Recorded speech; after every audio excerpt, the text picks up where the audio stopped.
All right. Welcome everyone to Saber Academy. We're starting our Zoom classes here in June to coincide with our summer Saber School. And we have a good group here gathered. So what we're going to be doing this month, since we're focusing on the educational part of everything, is we're going to go through things in Shicho. Everything that you need to know to go through your trials with us, to pass and become an apprentice or a student or wherever your road will take you. Like I said, we have a group here which will hopefully put in some questions here and there if we if they have them. Otherwise, we will just kind of keep it going. All right, so, and yes, if anybody's watching, if you want to join into this class next week or in a future class, we'll be putting the events up on Facebook so you can see that. And then buy tickets and join in. Okay, so I think we've got everybody here. So I will just okay, so the first thing we want to know about Shicho here is, since it is the base of everything that we do, this is going to be very, very important as far as learning the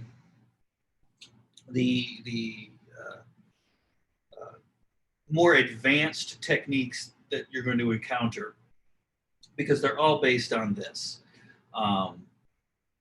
Basically, everything that you can do in all four of the first forms is contained in Shicho.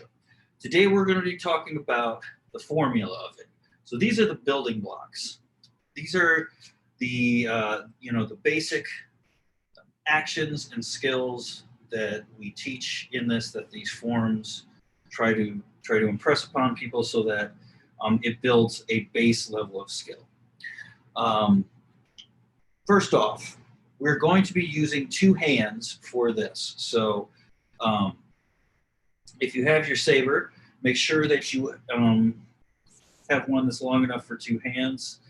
There's a couple of reasons why we're going to start with two hands. Number one, most of these techniques are based on two-handed type swordsmanship. Second of all, two hands gives you a little bit more control and kind of locks your body into place a little bit better. And I'll show you how that works here. So if I'm using one hand, I can basically just wave this around here like this with very little movement in the body. Once I start doing two hands, now one arm is getting kind of in the way and the body's getting in the way, so I have to turn to get to produce those strikes, right? That's very, very important, because as we're going through all of this stuff, even when we're doing one-handed, we're using our waist here.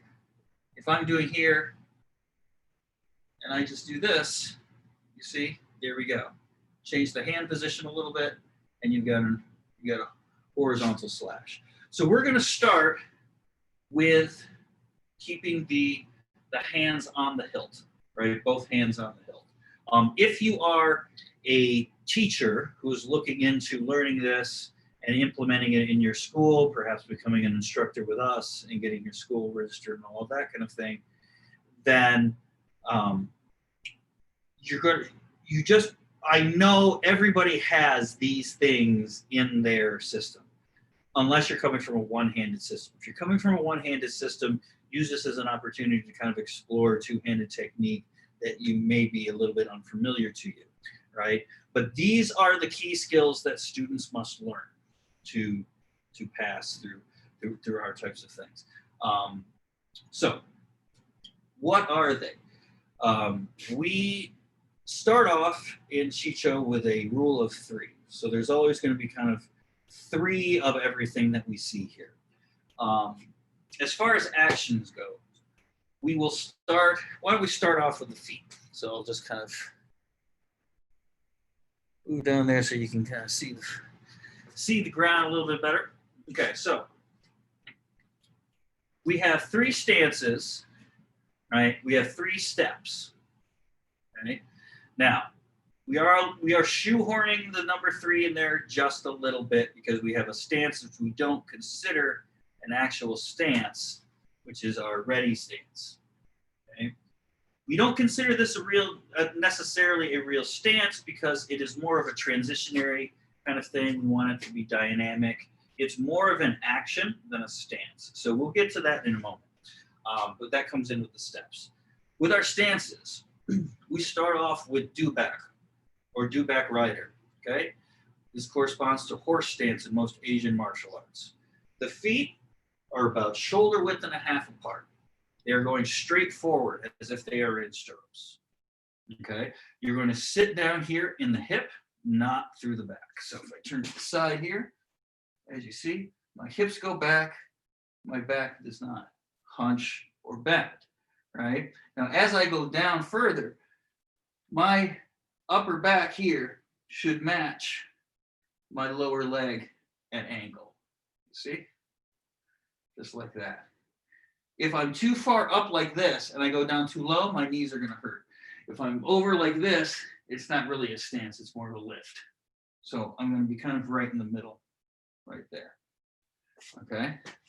Now, do-back rider is important because this is where we go to get every other stance, right? So if I'm standing here and I want to do front stance, what I'm going to do is I'm going to turn out this foot just a little bit, push this heel into the ground, and I can turn this foot a little bit too. Now I'm kind of going diagonally. So here, and now I'm going off that way. Okay? Now, I can turn the upper body so that I'm going perpendicular here. But the state of my hips in this particular position, right? My heels are going to be almost in a line, pretty much in a line, right? Like there. Now, go from this angle here, see if I can get both feet in there. Okay, when I go here, not quite, but I'll go down a little bit.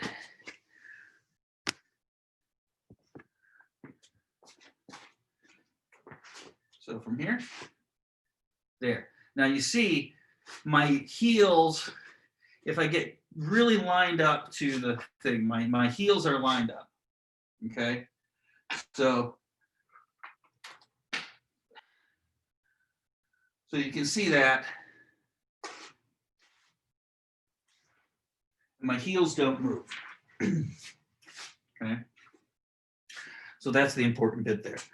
We'll just keep it there for the next ones. Okay, so that's front stance there. Back leg is straight, front leg is bent. This is holding us up in the vertical position. This is holding us up in the horizontal position. So basically, if there's movement or resistance coming in forward, it goes into this foot. It's also how we create power. Okay, this foot just kind of holds us up. And we go from do-back to front, back and forth like that. Okay, the third stance that we're using here is a kneeling stance. So from either, if we do it here from front stance, all we do is we bend this knee here, like this, okay? And you see we come down there, okay? Boom. Go to the other side. Boom. Doesn't have to be that much, right? Boom. Okay. You can go down as far as right off the ground. Don't actually put your knee on the ground though for that, okay? You can also rotate into that one from do-back rider, okay? All right, so we've got those. Those are our three basic stances. So now we have our footwork and our 3 basic steps. We're going to start in this ready position here. Okay. Now from here, we can get our do-back, we can get all of that stuff out of there. But as we're standing here, the heels, you want to line them up either if we're standing with our feet together like this, turning one out, sliding the other one forward, or stepping out to about hip width apart and keeping them apart that way, right? You just want to have the ability to have your hips square forward and open to the side at any moment, okay? Just like that. Same thing on this side.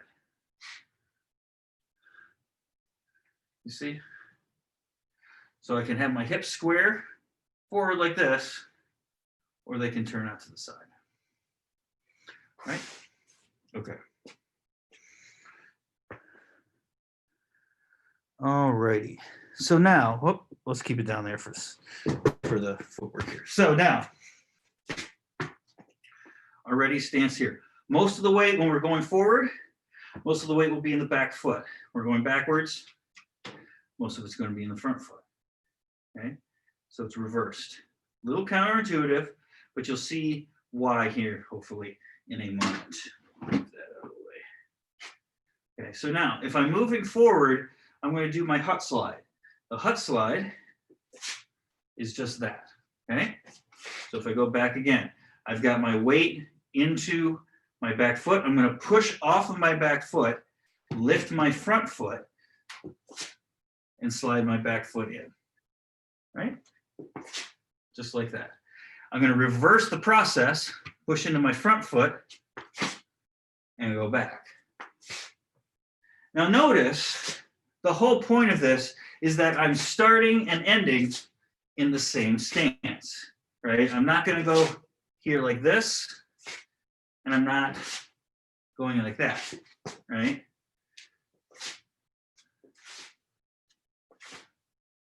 All right? Okay. So now, the next one is our three-phase step. This one, we're going to use our front foot here. We can either turn it before or while we're stepping here in a minute, but we'll do the turning before first. So first, you open up the foot out. We step in with this foot. We stop right next to the foot, like that. I'll do it in another angle here in a second. So right here, and then we step out. We can put a hut slide in there if we want, and then reverse the process there. Okay, same thing, other foot, in, there. Now that was the end. So that was the after. So before, here, in, there we go. Okay. To do after, we go in, step, and you see there's a twist as I step there. That's a little more advanced. So start with that one. Okay, that's our three-phase step. Here.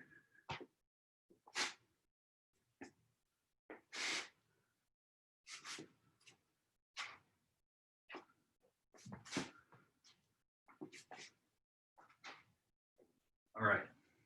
Okay. All right. We all good? All good on that guy? There. All right.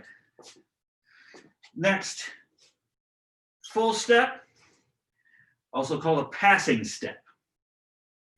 All right. It's just like the three-phase step, except we're not stopping. We're just going to go right through. All right.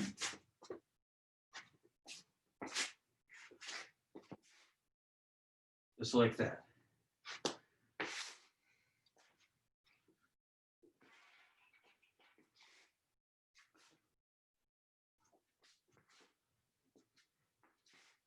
Okay. The point is that we're coming into the center first and then going out. So you're almost always walking kind of like this, right? You sort of do the same thing in normal walking because you'll cross your center line to put your foot down so that you walk in a straight line and then you don't waddle, right? But what we're doing here is we're going to be real careful so that our feet do not cross there. Now, if you're coming from like a fencing style, like Saber, you know, foil or épée, sometimes you'll get into a stance like this, where your foot is, as we say, kind of in a T-step position. We don't want to do that with lightsaber because we have to do so much with our hips square as well. So we're just going to move that out so that it's to the back of the heel. And that's where you can go there. So that should give you enough room backward and forward. Okay.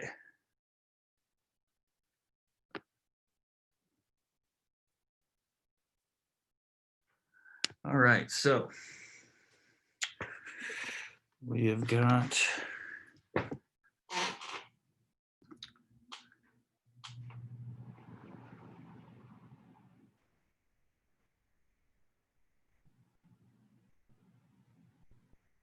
okay, so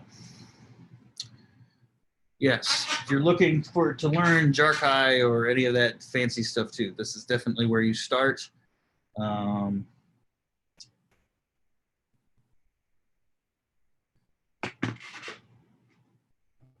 Okay, so now to continue our threes, we basically have three types of parry.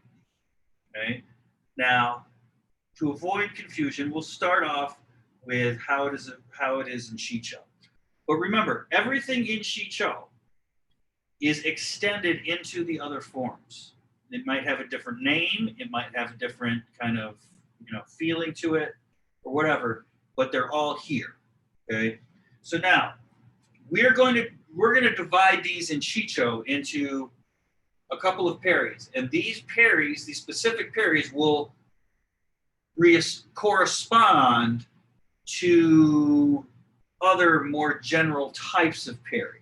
And I'll go into that here in a little bit in a second. Okay. So if we, oh wait, before we do the parries, let's do the guards. So we have three guards. All right. So three positions in which we put our or hold our saber. Okay. Our first one is our middle guard, which is just our basic intuitive hold the weapon in front of you like that. When we have our front foot forward, this is attack stance. When we have our non-dominant foot forward, it is our defense stance. Okay? All right. Next up, our high guard. Okay, now you can't quite see this because I'm here. So I'm going to do our dragon horn here so that you can see what's going on there. Okay? So I can see through my hands like that, and I'm holding my saber up like this. Okay, so if I'm facing off against the camera, I'm like this. Okay, obviously big sleeves. Aha. Big sleeves and hoods. It works great in the movies. Really sucks in real life. All right, so you're holding here like this. I can still see my pommel. My weapon is still technically in front of me. Blade is going back, ready for a strike right there. Okay, now, low guard. Holding it down here like this. The hands are in the same position as middle guard, except now we're holding it down here. Often called fool's guard. Two reasons. You appear foolish for leaving your upper head open, and the other person is fooled by your opening so that they come into range and you can hit them with a quick upward strike before they realize that they're actually in striking distance. So that's one of the big advantages to that particular phrase or thing. So now, to continue Shicho's thing of three, we got our three guards. So now we have our three parries. So we're going to start in our guards up here. So let's start in high guard. Obviously, these parries right here. Okay. Parry to the head. Some people call them roof blocks, umbrella. We just call them a lifting parry here in Shicho. Right? They will have different names as you go forward, as you see here. Now, the important bits. Move the hilt to the side. so that you're looking over your bicep, right? Like that. If you don't, and you just do this, your saber is not in a safe position, right? You're going to get hit. Okay. Now this is the type of thing is what we call receiving parry. You don't have to remember that. But what it is it's taking your hit, right? Boom. I'm receiving a blow here, and I'm letting it slide off. Okay? Now, some people will call that a deflection. I don't, because you're directly opposing the strike. We won't get into that. We don't have to worry about block versus deflection at this level of the game, right? We just have to learn about parries and strikes and what we can do with those. So there you go there. Okay, next, if we go down here to our middle guard, we have two types of parries, or we have two parries that we do from here. Shifting parries. Okay, I'm just moving my blade off of my center line.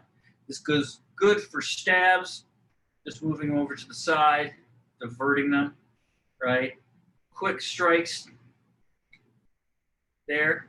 Do not go too far, right? Whoosh, and now you're open. Okay. Now, just because you go over here doesn't mean you're like, even though you're open, it doesn't actually mean you're in danger yet, right? If somebody, though, sees that you have a habit of doing that, they may feint towards one area, get you to overswing, and there. So if I'm coming in like this, and you always go for mine by swinging that way, I'll go like this, get you to swing, and then continue my strike right that way. Okay. Last one. Down low in low guard. Okay. From here, we're going to turn the saber like a wheel. So it's like there's a pivot right in the middle, and we're turning it like a steering wheel. We also want to have an angle, right? So see, I'm doing this out in front of me so that my tip is out over here. It will be easy to do something like this. And you will quickly find out that you're not getting much coverage right there, right? So we're turning here like a wheel, okay? So this is kind of like doing something in opposition to a strike as well. Okay, now if we go back up into middle guard, we have another type of parry from here called a drop parry. Okay, and that's just coming up here like this. This is to pair with your shifting parries, because if somebody comes and slashes at you, this will not work. This will bring their strike into your hands at the very least. So what do? You're going to hold this blade along the side of your body, right? Because this is a lightsaber, you have to make sure that you have enough stiffness and support in this hand right here to receive a blow, right? Make sure that you lift this up as, high, okay? If I'm going to try to block something down here, I would not recommend this parry. At this point, I'm going to be coming down there, okay? So now, you can do various of these parries at different levels and from different guards, okay? So basically, these are just kind of introducing you to the ways that you can parry an incoming strike. You can oppose it in what we call a beat. You can receive it, right? Okay, and you can deflect it, off to the side, right? But these are the things. Now, where do you do these? Remember, and this is important. The turning parry really only works in low guard and high guard, right? So you're either doing this or you're doing this, okay? It does not work very well when you trying to do stuff that's aimed towards your middle guard, because you have to raise your hands up here, and now you have a very large space right in the middle of your body that is unprotected, right? Because your arms are now, your chest is now getting in the way of your arms, so you can't quite get all the way through there, okay? The other thing is, you can technically do shifting parries from low guard. I would not recommend them because they don't give you any sort of, they don't change your situation, right? If I'm here and I parry a strike here, then I simply assume middle guard again and I'm ready, right? If I go here to that parry and then I come right back in, the likelihood that they're going to strike again towards my legs is actually fairly slim, right? So from here, you're either going to have to pop back up into middle guard or something like that. Hence, when we're down here, we turn it here. Not only so that if somebody comes up, we can intercept it, right? But also, if we imagine that the camera is your view, right? Your blade is going in front of their face, which is offering them a distraction, right? That will tend to slow things down just a little bit. Okay, so there we go. We've got everything up to the parries. Let me check the YouTube pages and see what we got. Okay, yes, this is Shicho for those asking on the internet. There we go. Okay. Is everybody good on what we got so far? Good. Okay. All right. So let's move on now to our 3 strikes. Okay. Now the way we divide the strikes in Shicho is that they are based on how much power and how much commitment you are giving them, right? Oh, let's see here. Are there parries specific to high guard? You know these up here are pretty specific. You want to be able to parry pretty much from everywhere, right? Okay, but anyway, so now striking, how much power and how much commitment are you giving into the strike? Now, this is something that comes up a lot. You'll hear this a lot with people, especially now as more and more people are just now getting into weapon work and actual sparring and things like that. They're finding things out. And so, and this happens a lot in cutting, and mostly cutting from kind of people who are new to it, right? Or some way resurrecting it or something like that. But when we start out, we're going to start out with a full arc, full commitment strike. Now that's going into your follow through position, which is often behind you, right here like this. Boom. Now we've talked about this. I've talked about this in before and in previous episodes and in previous classes. A lot of people say that this leaves you open. Okay, it depends. Yes, it does leave you open. However, if you know what you're doing, you're always going to have one part of you open. And that's going to be the invitation for your opponent to strike. Right? We're going to get in that in a second because we're going to get into our zones. Okay? Now, the follow through helps control your saber. Always do a follow through if you're doing a full on strike, which we call sai. Right? So cleaving through something like, right? Like one of those big tatami targets, right? Something that's really big around, right? That you're not just going to go chop right through it. You have to take the whole thing through so that when I come through, right, I draw this big line going through, okay? So that's sai. Now we use the same mechanics and we're just going to shorten them. So we're going to basically take these things and kind of contract them down, right? So sai becomes cho. Okay? where we stop this, okay? The mechanics are exactly the same.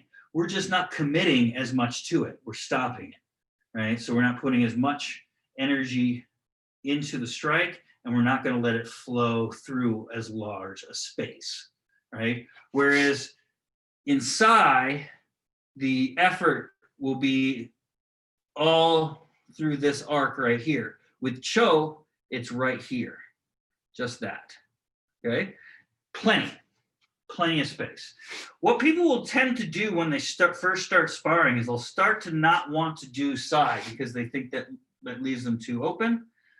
But again, like I said, there's lots of times when I will assume this position in certain sparring situations and all that in order to get my opponent to come here. And again, we'll do that in a second.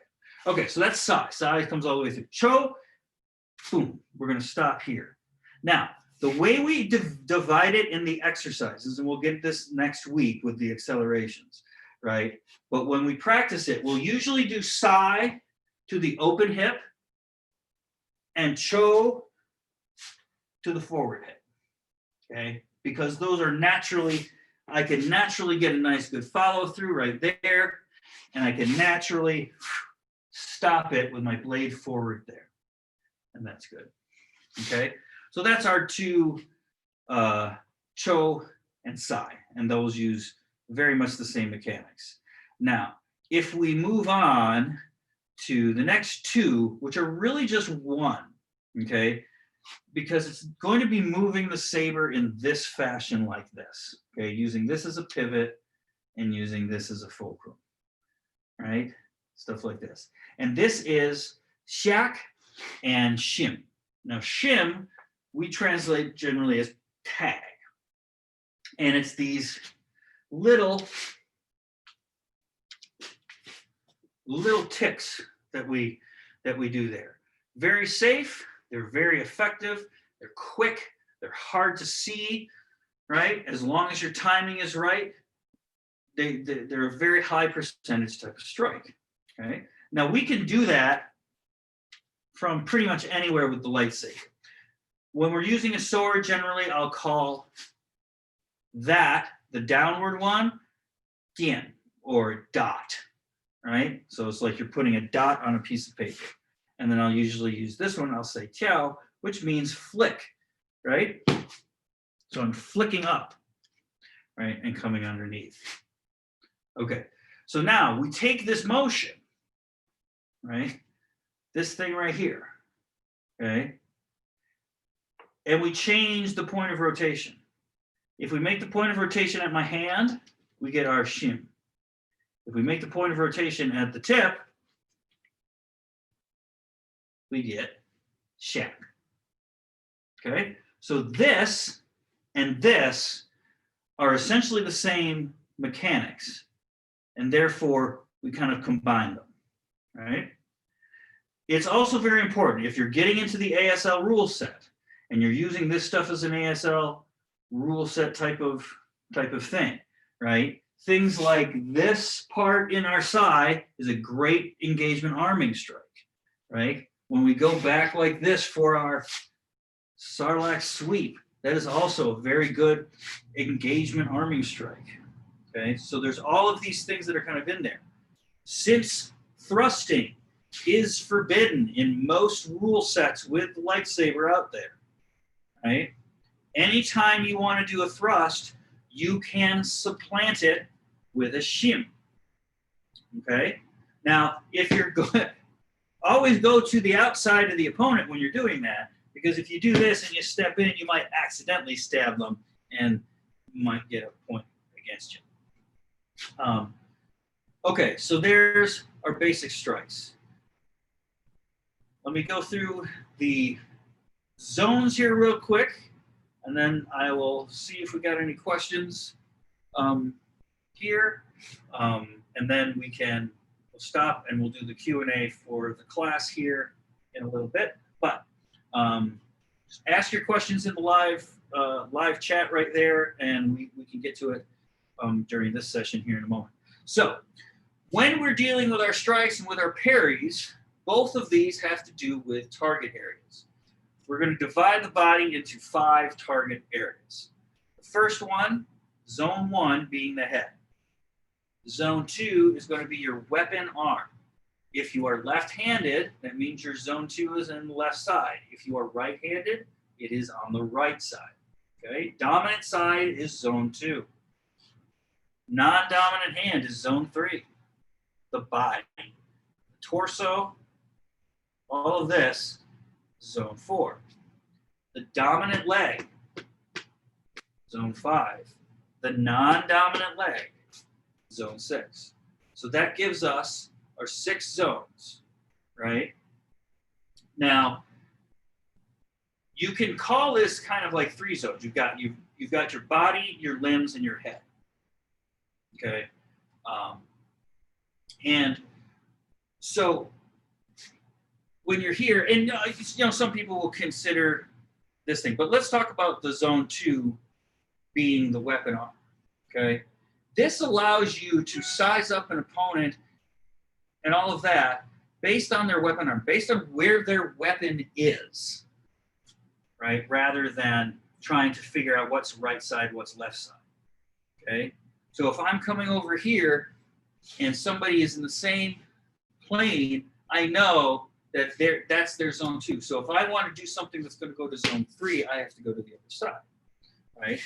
As you put these things together, you'll see what opens up, right? If I do a halo orbit from zone 2 to zone 3, right, that's going to leave me open in a particular pattern, right? Like that, okay?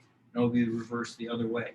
And you can more easily see that and make sense of it if you're not worried about directions, subjective directions, but you're more just using this as your landmark, okay?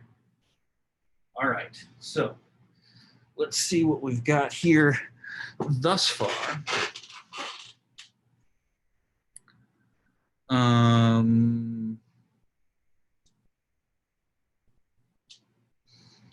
Yes, flick and the tag are very, very important there. Let's see.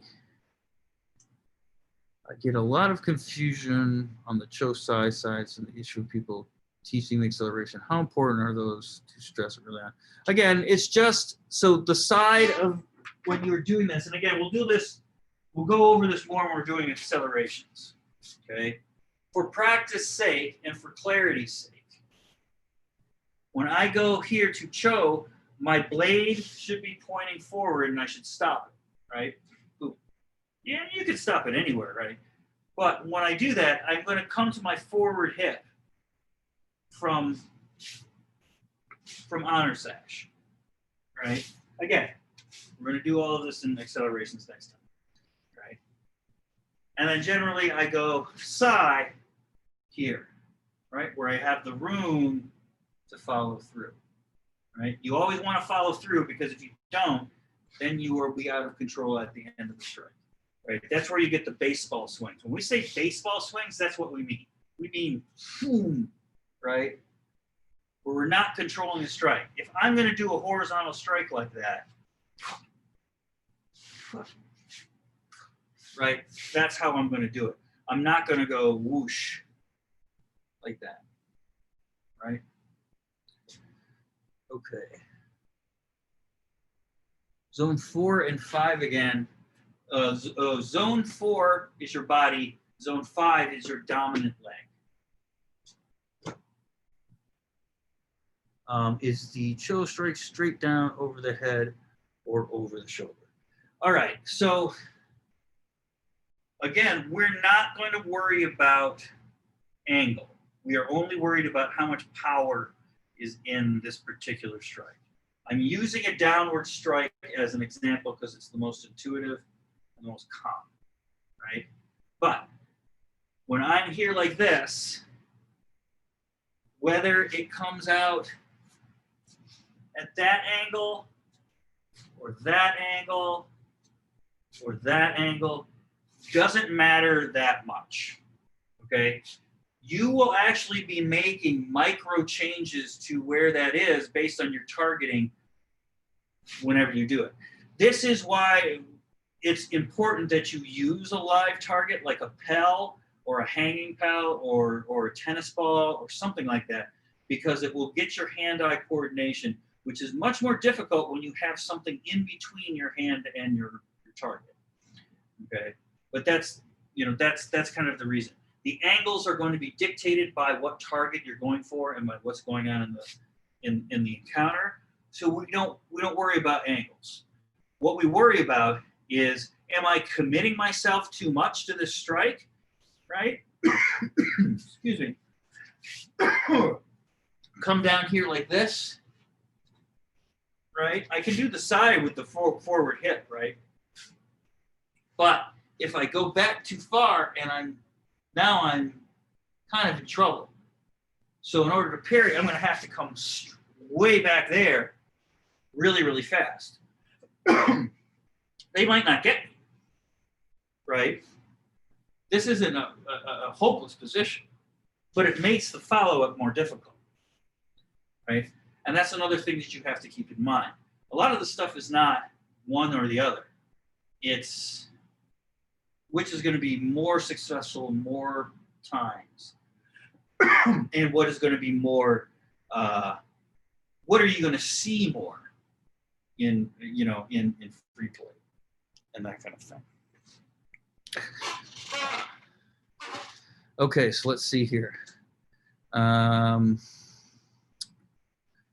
We've got the original form of sheet show. Your channel still remains the same throughout these years. If I learn step by step from these, or anything I should look out for. We'll go into the Dulon again. So the form is generally fairly set. We have a couple of different ways of expressing some of the things and all of that. Next question here: in the ASL rule set, a shim has no inherent arming, so like an honor sash does, so it would have to be used as part of in a combination. Yes, you can exaggerate your shim though and make it simple arming. So I would consider, like if I parry to here and I go to here and I just do that, I would consider that a shim, right? Because what you're doing is you're just taking the tip back and forth. Right, I'm not swinging the handle and actually swinging the blade. Right, Cho, my handle and my blade crosses my body, and in sai, same thing. Right, but in this,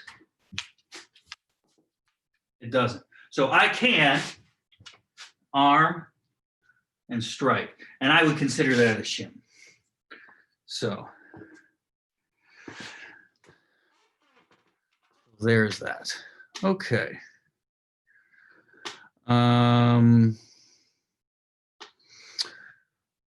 Okay.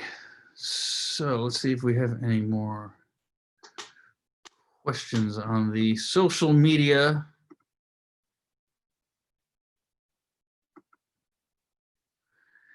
I don't think so.